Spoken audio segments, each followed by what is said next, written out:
নিজেকে কখনো কারো কাছেই নিচু করে দেখাবেন না। আপনার ইনকাম কম থাকতে পারে, আপনার দামি গাড়ি অট্টালিকা নাই থাকতে পারে, আপনার হাতে দামি মোবাইলটাও নাই থাকতে পারে। আপনি নিজে হয়তো স্বল্প বেতনের চাকুরে বা ছোটখাটো একটা ব্যবসা করেন। আপনার বাবা হয়তো সামান্য ক্ষেত মজুর, হতেই পারে নিম্নবিত্ত পরিবার থেকে উঠে আসা মানুষ আপনি। তার মানে এই নয় আপনি নিজেকে অন্যের কাছে বিক্রি করে দিয়েছেন।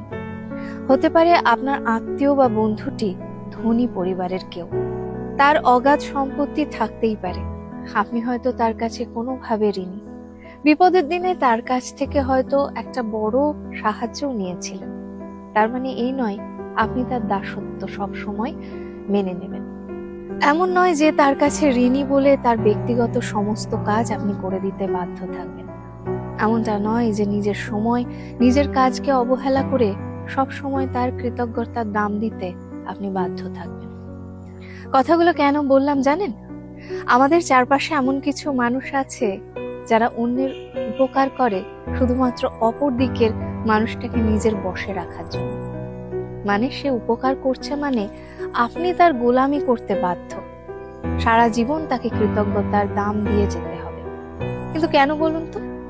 একটা কথা মাথায় রাখতে হবে, যার সাথে থাকছেন, যাকে বন্ধু বলে জেনেছেন, যাকে আপন বলে জীবনে গ্রহণ করেছেন, তার কাছে যেমন সহযোগিতা আশা করবেন, তেমনি তার কাছ থেকে কতটা সম্মান পাচ্ছেন সেটাও অবশ্যই দেখবেন।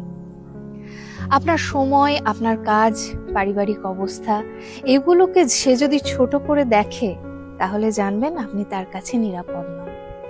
আপনি তার থেকে উপকার নিয়েছেন মানে আপনি তার প্রতি কৃতজ্ঞ, কিন্তু তার গোলাম নন।